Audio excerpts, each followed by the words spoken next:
मुख्यमंत्र्यांच्या आदेशाने गुन्हा दाखल झाला असावा की विरोधकांच्या दबावामुळे दाखल झाला असावा? तुम्ही पहिले गुन्हा दाखल होऊ द्या, त्याची कलमं मला सांगा आणि मग खरोखर काय कलमं त्याच्यामध्ये आहे तेव्हा मी सांगेल तुम्हाला की खरोखरच काय कारवाई झाली. अजून त्याला काय म्हणतात, ते चालूच आहे प्रक्रिया. तर तुम्ही मध्येच सगळे आले इकडे. पण मुख्यमंत्र्यांना तुमच्या या घटनेसंदर्भात निवेदन करावं लागलं मीडियासमोर. आता सभागृह चालू असल्यानंतर ज्यावेळेला कोणत्याही मुद्दा उघडतो तर संविधानिक म्हणजे त्या विधानसभेच्या नियमाप्रमाणे तर मुख्यमंत्री निवेदन करावंच लागतं आणि त्यांनी त्यांचं कर्तव्य पार पाडलेलं आहे. त्यामुळे सरकार काही अडचणीत येऊ शकते. काय सरकार अडचणीचा विचार यायचा विषय? आम्ही काय फार मोठं काही केलंय की ज्याच्यामुळे फार सरकार कोसळणार का सरकार अडचणीत येणार? एक मामूली नॉन कॉन्स्टेबल ऑफेन्स आहे, अदखलपात्र गुन्हा आहे.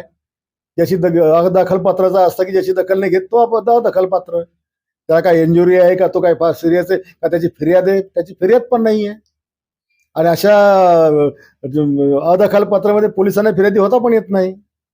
पण त्यांच्या समाधानाकरता विरोधकांच्या मुख्यमंत्र्यांनी करायला सांगितलं असेल. तुम्हाला या गोष्टीचा काही कुठलाच पश्चाताप नाही? मला कसलाच पश्चाताप नाही आणि मी कशाला घाबरत पण नाही. त्यांनी गुन्हा दाखल करू दे, मी जाईल. त्यांनी बोललं तर तिकडे जाऊन काय जबाब द्यायचा, कायद्याचा मी देईल.